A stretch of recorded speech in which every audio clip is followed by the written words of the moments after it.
Hi hello ನಮಸ್ತೆ ಎಲ್ಲರಿಗೂ ಸ್ವಾಗತ ಮತ್ತೊಮ್ಮೆ ನಮ್ಮ ಚಾನಲ್ಗೆ. ಇವತ್ತಿನ ರೆಸಿಪಿಯಲ್ಲಿ ಒಂದು ಸ್ವೀಟ್ ಸ್ನ್ಯಾಕ್ ಮಾಡೋದು ತೋರಿಸ್ತಾ ಇದ್ದೀನಿ. ತುಂಬಾ ಸುಲಭವಾಗಿ ನೀವು ಮಾಡ್ಕೊಳ್ಬೋದು. ಇನ್ನೇನು ದೀಪಾವಳಿ ಹತ್ರಕ್ಕೆ ಬಂತು, ಹೀಗಾಗಿ ಮನೆಯಲ್ಲಿ ಏನಾದರೂ ಸಿಹಿ ತಿಂಡಿಗಳನ್ನ ಮಾಡಿ ಇಟ್ಟರೆ ಮಕ್ಳಿಗೂ ಕೂಡ ತಿಂತಾ ಇರ್ತಾರೆ. ಸೊ ಇದಕ್ಕೆ ನೋಡಿ, ನಾನಿಲ್ಲಿ 1 ಕಪ್ ಆಗೋಷ್ಟು ಮೈದಾ ಹಿಟ್ಟನ್ನು ತೊಗೊಂಡಿದ್ದೀನಿ, 1 ಕಪ್ ಆಗೋಷ್ಟು ಸಕ್ಕರೆ ಪೌಡ್ರ್, ಹಾಗೆ ಅರ್ಧ ಕಪ್ಪಷ್ಟು ಹಾಲು ತೊಗೊಂಡಿದ್ದೀನಿ, ಹಾಗೆ ಸ್ವಲ್ಪ ಏಲಕ್ಕಿ ಪೌಡ್ರ್ ಕೂಡ ಇಟ್ಕೊಂಡಿದ್ದೀನಿ, 1-2 ಟೇಬಲ್ ಸ್ಪೂನ್ ಆಗೋಷ್ಟು ತುಪ್ಪ ಕೂಡ ಬೇಕಾಗುತ್ತೆ. ಸೊ ಹಾಗಿದ್ರೆ ಇದನ್ನು ಯಾವ ರೀತಿ ಮಾಡೋದಂತ ಬನ್ನಿ ಹಾಗಿದ್ರೆ ಮಾಡೋದು ನೋಡೋಣ. ಸೊ ನೋಡಿ, ಇದನ್ನು ಮಾಡಲಿಕ್ಕೆ ಮೊದಲನೇದಾಗಿ ನಾನಿಲ್ಲಿ ಒಂದು ತಡ್ಕ ಪ್ಯಾನ್ ತೊಗೊಂಡಿದ್ದೀನಿ, ಅಂದರೆ ಒಗ್ಗರಣೆ ಪಾತ್ರೆ ತೊಗೊಂಡಿದ್ದೀನಿ. ಇದಕ್ಕೆ 1-2 ಸ್ಪೂನ್ ಆಗೋಷ್ಟು ತುಪ್ಪವನ್ನು ಹಾಕ್ಕೊಳ್ತಾ ಇದ್ದೀನಿ. ನಿಮಗೆ ತುಪ್ಪ ಹಾಕೋಕ್ಕೆ ಇಷ್ಟ ಇಲ್ಲ ಅಂದರೆ ನೀವು ಬೇಕಿದ್ದರೆ ಎಣ್ಣೆನಲ್ಲಿ ಕೂಡ ಮಾಡ್ಕೊಳ್ಬೋದು, ಅಥವಾ ಅರ್ಧ ತುಪ್ಪ ಅರ್ಧ ಎಣ್ಣೆ ಹಾಕ್ಕೊಂಡು ಕೂಡ ಮಾಡ್ಕೊಳ್ಬೋದು. ಇದನ್ನು ಕಾಯಕ್ಕಿಟ್ಟಿದ್ದೀನಿ. ಅಷ್ಟರೊಳಗೆ ನೋಡಿ ಹಿಟ್ಟನ್ನು ಕಲಿಸ್ಕೊಳ್ಳೋಣ. ನಾನಿಲ್ಲಿ ಒಂದು ಅಗಲವಾಗಿರುವಂಥ ಒಂದು ಪಾತ್ರೆಗೆ ನಾವು ಇಟ್ಕೊಂಡಿರುವಂಥ ಸಾಮಗ್ರಿಗಳೇನಿದೆ, ಅಂದರೆ ಮೈದಾ ಹಿಟ್ಟು, ಸಕ್ಕರೆ ಪೌಡ್ರ್ ಎಲ್ಲವನ್ನು ಬೆರೆಸ್ತಾ ಇದ್ದೀನಿ. ಸೊ ಸಕ್ಕರೆ ಜಾಸ್ತಿ ಇಷ್ಟ ಇರೋರು ಸೇಮ್ ಕ್ವಾಂಟಿಟಿನಲ್ಲಿ ತೊಗೊಳ್ಳಿ. ಸಕ್ಕರೆ ಸ್ವಲ್ಪ ಮೈಲ್ಡಾಗಿ ಬೇಕು ಅನ್ನೋರು ಸ್ವಲ್ಪ ಸಕ್ಕರೆನ ಕಡಿಮೆ ಹಾಕ್ಕೊಳ್ಬೇಕಾಗತ್ತೆ.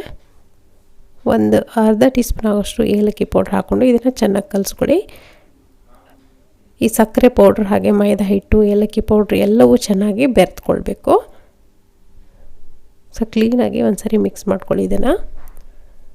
ಸೊ ನಾನಿಲ್ಲಿ ತುಪ್ಪ ಕೂಡ ಕಾಯಕ್ಕಿಟ್ಟಿದ್ನಲ್ಲ, ಅದು ಚೆನ್ನಾಗಿ ಕಾಯ್ದಿದೆ ನೋಡಿ. ಈ ಥರ ಹಾಕಿದ್ರೆ ಈ ಥರ ಬಬಲ್ಸ್ ಬರಬೇಕು, ಆವಾಗ ನಿಮಗೆ ನಾವು ಮಾಡುವಂಥ ಸಿಹಿ ತಿಂಡಿ ಏನೇ ತುಂಬ ಚೆನ್ನಾಗಿ ಬರುತ್ತೆ. ಒಂದ್ಸರಿ ಕ್ಲೀನಾಗಿ ಮಿಕ್ಸ್ ಮಾಡ್ಕೊಳ್ಳಿ ಇದನ್ನು. ನಾವು ಹಾಕಿರುವಂಥ ತುಪ್ಪ ಏನಿದೆ ಗಂಟಾಗಿರುತ್ತೆ, ಯಾಕಂದರೆ ಪೂರ್ತಿಯಾಗಿ ಕಾಯ್ದಿರುವಂಥ ತುಪ್ಪನ ಹಾಕಿರೋದ್ರಿಂದ ಗಂಟುಗಳಾಗುತ್ತೆ. ಈ ಗಂಟುಗಳೆಲ್ಲ ಚೆನ್ನಾಗಿ ಬಿಡಿಸ್ಕೊಳ್ಬೇಕು. 1-2 ನಿಮಿಷ ಹಿಡಿಯುತ್ತೆ ಬಿಡ್ಸೋಕ್ಕೆ. ನೋಡಿ ಈ ಥರ ಪ್ರತಿಯೊಂದು ಹಿಟ್ಟಿನ ಒಂದೊಂದು ಕಣಕ್ಕೂ ಕೂಡ ಚೆನ್ನಾಗಿ ಸ್ಪ್ರೆಡ್ ಆಗಬೇಕು ತುಪ್ಪ. ಈ ಥರ 2 ಕೈಯಿಂದ ನೋಡಿ ಈ ಥರ ಮಾಡ್ಕೊಳ್ತಾ ಇದ್ದೀನಿ.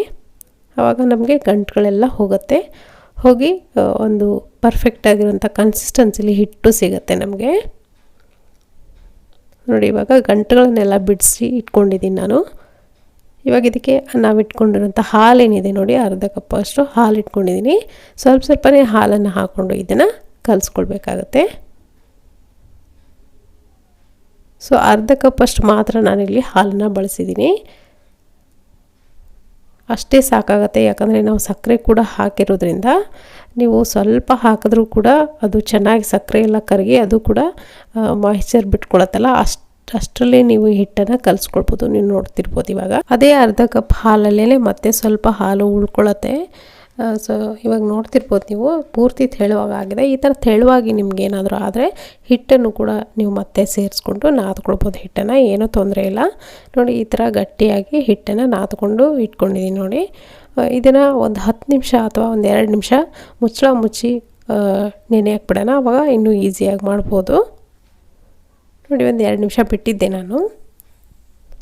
ಸೊ ನಿಮ್ಮನೆಯಲ್ಲೆಲ್ಲ ಈ ದೀಪಾವಳಿಗೆ ಏನೇನು ಸ್ವೀಟ್ಸ್ ಮಾಡ್ತಿದ್ದೀರಾ ಕಮೆಂಟ್ ಮುಖಾಂತರ ಬರ್ತಿರ್ಸೋದನ್ನು ಮರಿಬೇಡಿ.